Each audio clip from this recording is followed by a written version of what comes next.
All right, guys, here are some tricks of the trade. I think you're going to find these useful, techniques, time savers, smart practices, for efficiency to help you, get your job done sooner and get on to the next, okay? So one of the biggest things, and I do this in carpet cleaning, and it's really good to do it from everywhere else, right? You want to work from top to bottom and back to front, okay? Which means always start with dusting high surfaces, right? Like ceiling fans, shelves, things like that. The dust is gonna fall down, because of gravity, and you won't have to keep re-cleaning things, okay, as you work. Work from the farthest corner of the room towards the door. And what that's gonna do is it's gonna make it so that you don't end up walking over clean areas, using clean areas again as you go. Once you know that it's clean, you move forward to the next step. By the time you're done, you're walking out the front door, okay? And what that does is it saves time by avoiding that sort of re-cleaning, right? You wanna use the right tool for the job, right? Okay, so microfiber cloths, they trap dust and reduce streaks, okay? So those are really important. Scrub brushes, toothbrushes, grout brushes, they make it, the detail work a lot easier. So I've got some of those things, some of those tools in at operations, and I think I put most of them into your totes, okay? Color-coded cloths by task, is good because you can avoid cross-contamination. Quite honestly, that's too much of a thing to do. So you're gonna just have to manage your own dirty cloths from area to area to avoid cross-contamination. Okay, so this is a big one, right? So, let the cleaning agent sit before scrubbing it. I mean, if you think about what's happening, you want to get it saturated with water, it's going to come off a lot quicker, right? So you want to spray the surface, okay, let them sit for like 1 to 3 minutes, somewhere around there to break down the grime. So you'll want to spray it, tackle another task, okay, and then come back to that. All right, you don't just need to stand around and wait for 1 to 3 minutes, okay? The dwell time increases the effectiveness, all right? So that's just part of chemistry. And it's gonna help it so that you don't have to scrub things as hard, all right? It makes it easier for you. So this trick is great for toilet, shower, stovetops. Those things are usually a lot dirtier. These are things you might normally scrape. You don't have to scrape them. Just let them sit for 3 minutes with a cleaning agent on it, okay? As far as a good technique is carrying the caddy. Okay, I put 3 caddies at operations. So when you start your day, you go in, you get your caddy. It's like a little tote bag, right? That's why I call it a tote. And it's got all of your chemicals in there. Again, things like this, they're all set up, ready for you to go. Tools that you will probably be using are gonna be in there. Specialty things won't be though, right? And so if you're cleaning an oven, you're gonna go have to look and get the oven cleaner and put it in because there's just only so much room in the bag, okay? Same thing with stone countertops. It's gonna be important to grab that if you think you might be encountering some of those things when you get out there, okay? And then, when you're done with your shift and you go to return the tools and stuff, just, make sure you get it ready for the next day, whether it's you or the next person. Nobody wants to start their day, filling up supplies, okay? So when you're done with your day, make sure and do that, all right? If you're running late, just do your best to, put it back in a condition that somebody can grab it and go. Using the bag actually should help minimize trips back and forth and be a real huge time saver, right?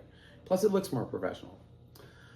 So you want to use a 2-cloth method for mirrors and glass. And this is something that's kind of been an area we needed to work on.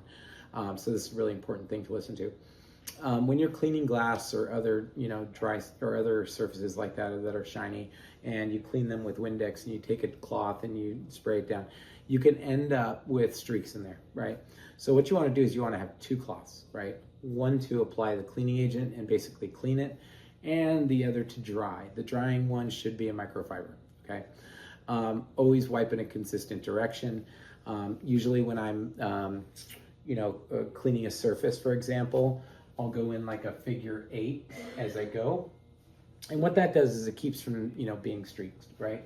So let's say you clean like this and you miss a line. Now they see a big line. If you're doing it in S pattern, you're actually technically hitting every section twice. So it helps keep from that sort of things happening. Again, follow it up with a microfiber, okay? Just, and above all else, wipe in a consistent way, whether it's vertical, horizontal, figure eight, just do it consistently, okay? That's the main thing. So you always want to check from different angles before you call it complete. One of the things that we've kind of been zinged on a little bit is, let's say we're cleaning the front of a fridge, right? And we wipe the whole thing down. And we don't go back and wipe up the smears, right? Then, you look at it from a certain angle and you'll be like, ooh, I can really see that on there now. But when you're looking at it from right head on, you don't. So make sure and check it from different angles. Make sure you don't see any weird streaks, okay? We're trying to do something more than what they can do themselves. They can leave streaks themselves, okay? So, a lot of the time what I'll do, right, if I need to be on a time crunch, right, I'll use a timer for motivation, okay? I know I've got this much time to do the entire task, okay?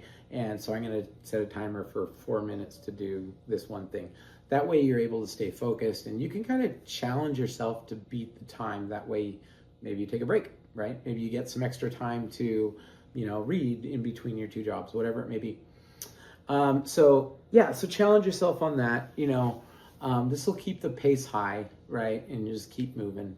And use music, right? A great way to stay, really hopping is to put your headphones in and jam out while you work. Like it can create a pace for you, a rhythm. So anyways, create a flow and stick to it, right? I mean, start in the back top, work your way forward towards the front door. Make that a habit. Now when I walk into a house to clean, it's just part of it, right? That's where I start. Everything seems backwards in cleaning. This is one of those things. So use body positioning to save energy, right? So keep your cleaning tools close by so you don't have to keep walking back and forth to your tote, right? That's part of the reason why you have it.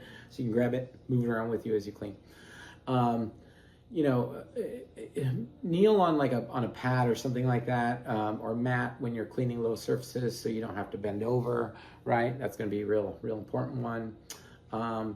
Switch arms, right? Mr. Miyagi, to avoid overuse injuries, right? You don't want to strain an arm or a muscle.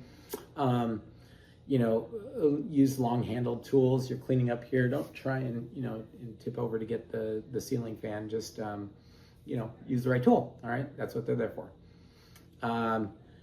So always walk the space from end to end before you actually do the white glove work, because, if you want to catch anything, as if from the customer's perspective. So, crouch, turn on lights, how they can be, they can really get into the details. Do that yourself before they get in there. All right. You're going to see on the walkthroughs exactly what they're looking at. So on that, go through, touch up smudges, fluff pillows, straighten items, start that white glove process with 100% confidence that everything is done. Those are the biggest tips and tricks that I can think of. Another thing, magic erasers, maybe your new best friend. So don't forget to try and do that. Watch the video on the cleaning solutions. It gives you examples of what is there for what type of cleaning. And that's a really important one. All right. Thank you.